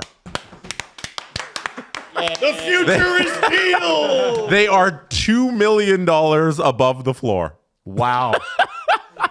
Wow. They actually done, San Jose. are not last place in the NHL in cap space. Because the Ducks are still below it. That's crazy. Yeah, I think $4 million below the floor. What is the floor? 70.6. They are at 66.5. There you go. Yeah. Wow. Holy shit. Yeah. But they do have a lot of contracts to sign. Yeah. But the Sharks did it. Yeah. The future's TEAL. Sharks, TEAL. All right. What I'm trying to find. So the Sharks do have all three of their salary retention spots are used up. Oh, okay. So what I was going to say is watch at the deadline. They're going to retain on Orlov and get at least a first round. No, they pick, only have 2 retained spots. They have 3 buyouts. Vlasic, Jones, Martin. They have 3 buyouts to retain. Oh, I thought the buyouts counted towards the retention. No, they have 5 players on the books who aren't playing for them right now. They have Vlasic, Jones. Can you give me this name? Nikolai Nijov, Eric Carlson, and Thomas Hertl. They're paying them, and they are not playing for the Sharks. Hertl, they're paying Yo, for a long. I have to be honest. How did they get the retention on Hertl? Freaking Vegas, man. I know. He's such a good player. Like, how did that happen? It wasn't that in the trade deadline a year and a half ago? No, the Devils, right? Oh no, I'm thinking Timo Meier. Yeah. Thomas Hertl, yeah. They've traded a lot of guys. It's okay. There's so many guys that have gone out. But to me, like, Orlov is either a defenseman for you this year, and then you trade him next. Or he's just a defenseman for you for 2 years, and that's whatever. Nah, that's not how the Sharks operate. We're leaving with something. You think so? Yeah. One guy I think is primed to get moved at deadline this year is Liljegren, because his role there, like, they tried him a whole bunch of spots, and he's exactly what we thought he was. The analytics people are going to hate us for this, and that's fine. I'll own that. He's a puck-moving, need to shelter the shit out of him defenseman. And I think on a third pairing for a playoff team, that's a perfect guy. So the Sharks have 5 UFA defensemen on their roster. Steve and Adam, how many of those 5 players make it past the trade deadline? Can I see who they are? It's on the screen right now. Oh, my bad. Letty, There's so many of them. I thought it was the forward. Letty, Klingberg, Ferraro, Liljegren, and Vinny Desharnais. Vinny and Timothy, you are gone. Ferraro, I think, is a guy they want to hang on to long think term. they keep Ferraro, yeah. Klingberg, we'll see how he plays, honestly. Gone. And Letty, we'll see. So what's your number? Klingberg has a here's where I want to go clause. 3 of 5. You think 3 of 5 are gone? Gone. I think 4 of 5. 4 of 5. We'll find out. This Quote us team, on this. Yeah, no, I'm excited. Like, maybe we won't remember at all, but if we'll come back to this next trade deadline. One of our listeners will. Hopefully, I know that. someone probably on the Discord will remember this next year in February or March, or whenever it is. Jimmy Beans and Buster Scruggs on D after March. Like, who's gonna play? Yeah. Friggin' Tom Tompkins and. But that's a lot of trade capital. It sure is. Hopefully By the way, they use some of it to get good. Their defense is more expensive than I thought. Almost $25 million. That's crazy. Like, Jack Thompson's going to be in there. Basically, every Barracuda that we saw. Yeah, 100%. Hey, so just so you guys know, before we get to Renata Fast, Defender of the Year, Defender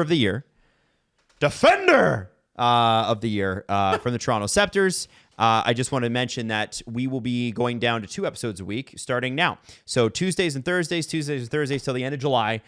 VIP episodes all the way throughout the summer. And we'll have a VIP episode coming out tomorrow morning. And as you know, there's VIP, which you can just subscribe to on YouTube for $4.99. And then there's SDP VIP ad-free, which is everybody, you can get that everywhere, and that means you get all of our shows without any ads on them. Yeah, and we'll drop those VIPs starting next week on Wednesday nights instead of Thursday nights, so you're not doubled up on shows.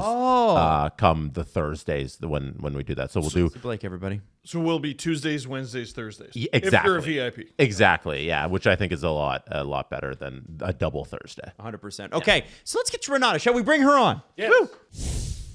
All right, so we're so excited to welcome on Renata Fast from the Toronto Sceptres, who is, we should have saved our applause, Defenseman of the Year. Now we applaud. Adam, Defender. Defender of the Year. Get it right. Excuse me, I apologize. That's just bad habit. I apologize. I know. A bad person. Totally fine. Bad person. So Renata, welcome. And we got to get you a little closer to the mic because these are really sensitive mics. I should have warned you beforehand. So first off, I think the thing is, hockey is such a team game.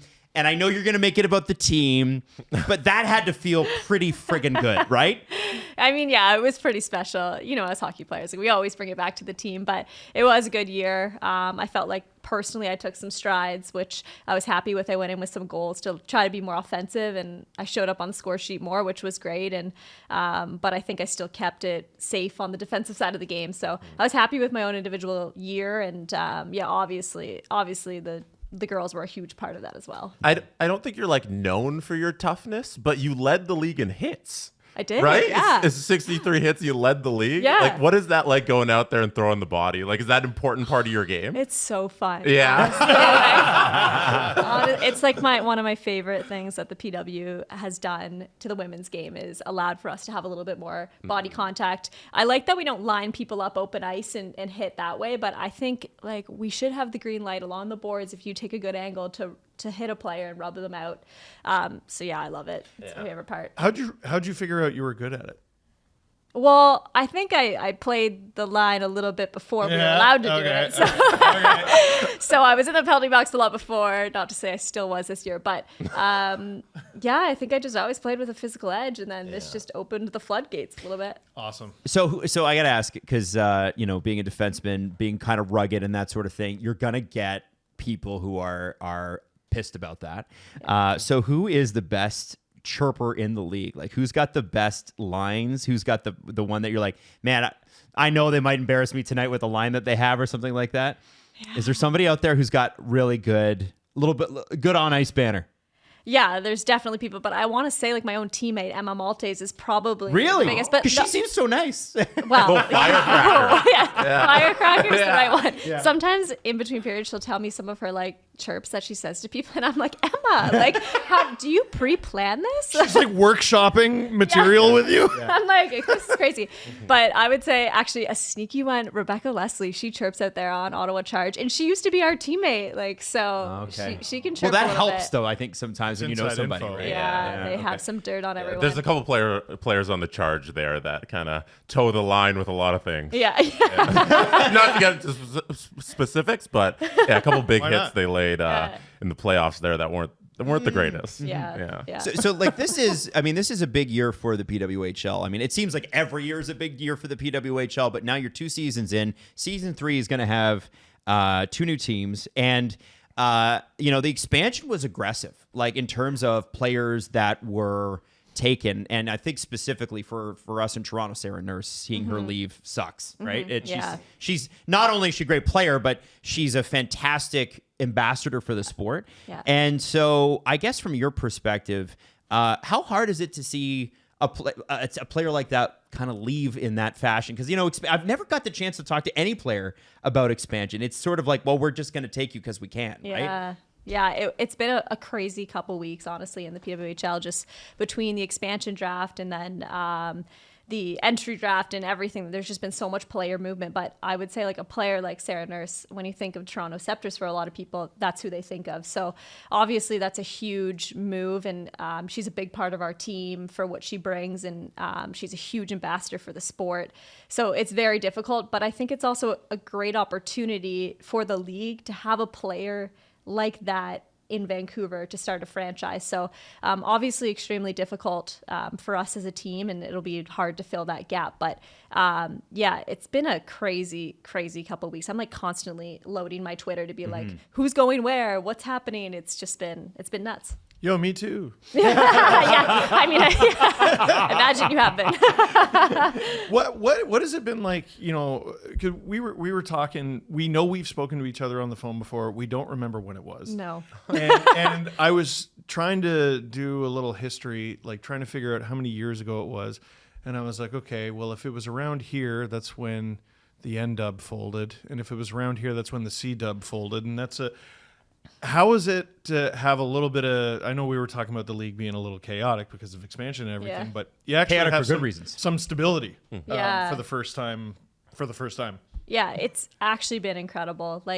And even just to watch everyone's game grow in the last 2 seasons, because we've had that consistency of practicing and playing at a high level with really good coaching and really good management. It's been more than we could have ever imagined. Like you mentioned, I played in the CWHL for years, and it was nothing like we experience now.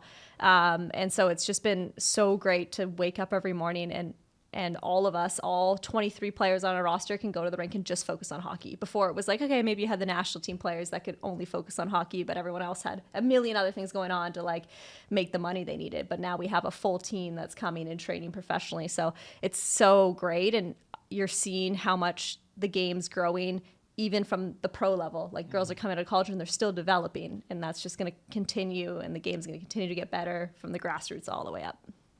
You were also nominated for MVP. And like, so when I think your game, it's not the hit side of things. I think about the offensive ability. You 22 points in 30 games, I think it was. You lead all defenders in points in the season. And that balance of having a great offensive game and defensive game. Growing up, did you model your game after any players like you watched and you idolized? Yeah, well, it's funny because I actually played forward pretty much my whole time growing up until I was in late high school. That's why you got such good offense. Yeah, I guess. And I didn't watch hockey growing up. So, like, I just played it because I loved it.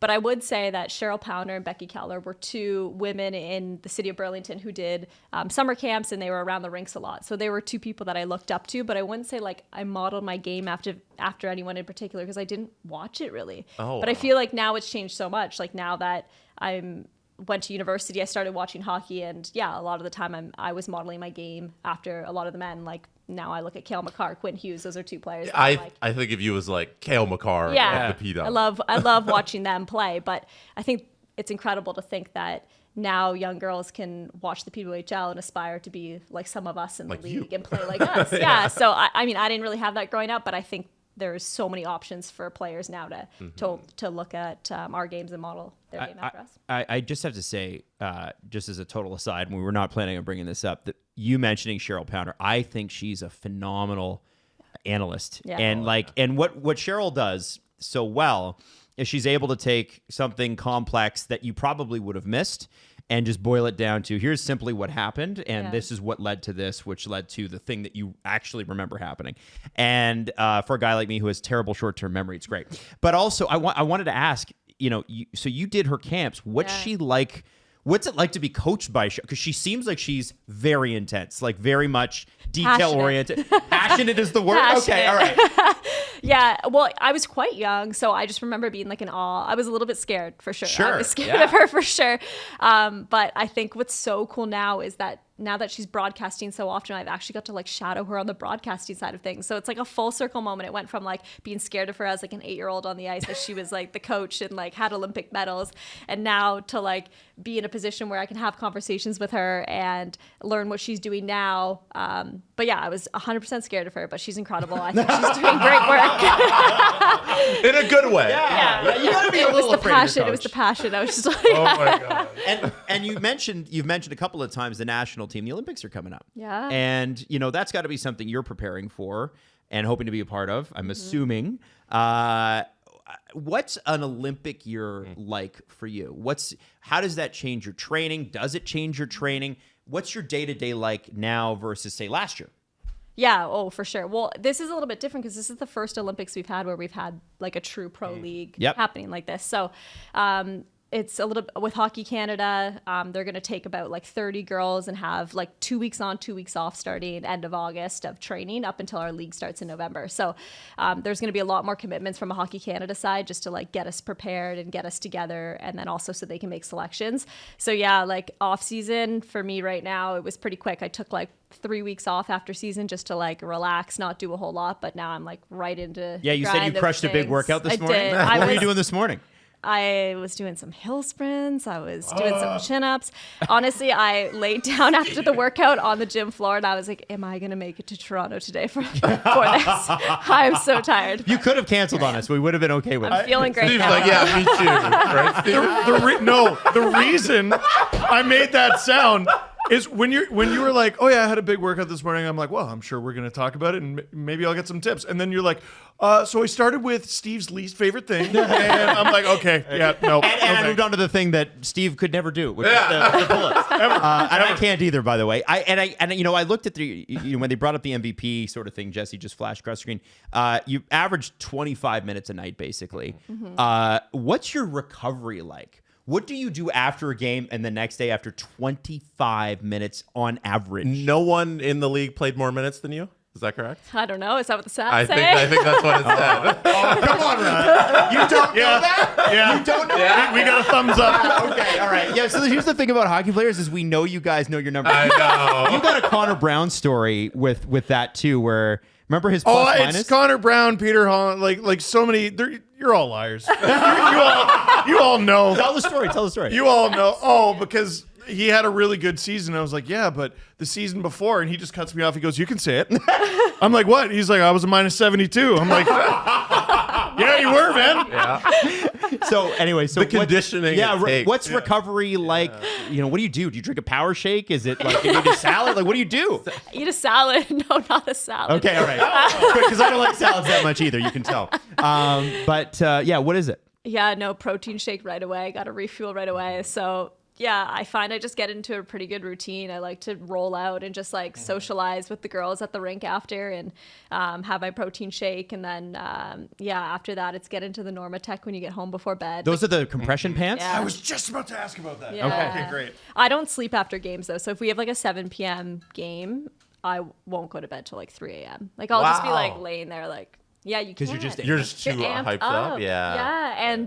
And you have like a coffee at 5 because you're like your pregame coffee. So I don't sleep. So like I get into the Normatec. I'll just stretch a little bit and then I'm ready to You go. watch documentaries? Having a coffee at 5 Yeah, bad? documentaries. Yeah. Oh, What time do you have coffee at 5?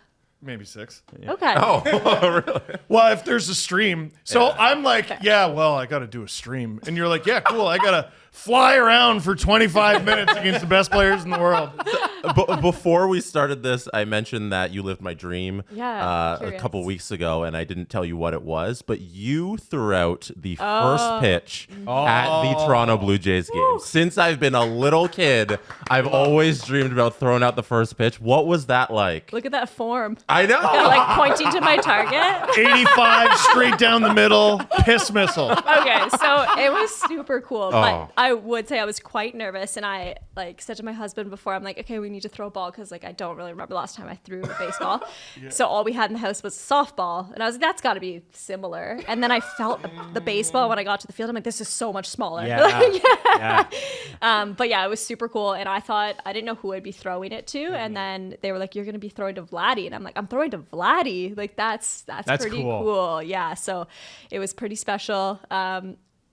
I can't even watch myself. How did you guys decide? Hey, it was right on target, right? How did you guys decide who got to throw the actual pitch? It was actually one of our team management just asked me, like, do you want to throw the pitch? Okay. And I was like, I've been on the field before for it. I think Spooner threw it a couple years ago when I went on the field, and I was just beside her as she threw it. And then, this year when the team staff was like, hey, do you want to throw the first pitch? I was like, whew, it's my time. Like, Can you bring the picture back up? Yeah, because this is the happiest anyone has ever looked ever. That's what I'm saying. Like, this is the coolest moment for anybody ever. It's so oh awesome. my gosh.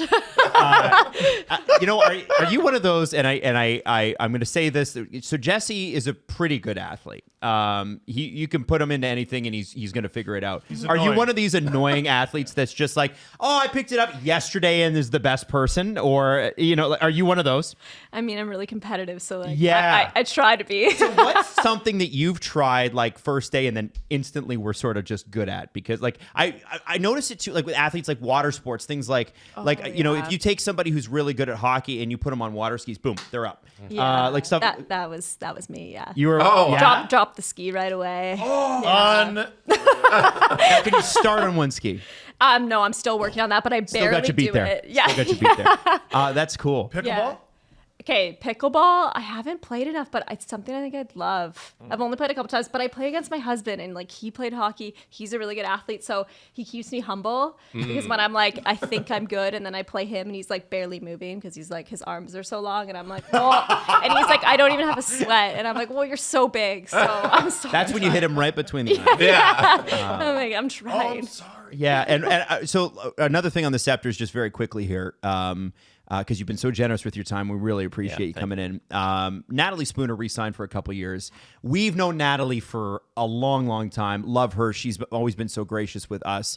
Can you talk a little bit about what she brings to the team, what a legend she is, especially coming back from that knee injury? Oh my gosh, crazy. It's Scarborough, right? She's from Absolutely. Scarborough, so yeah, it 100%. makes sense.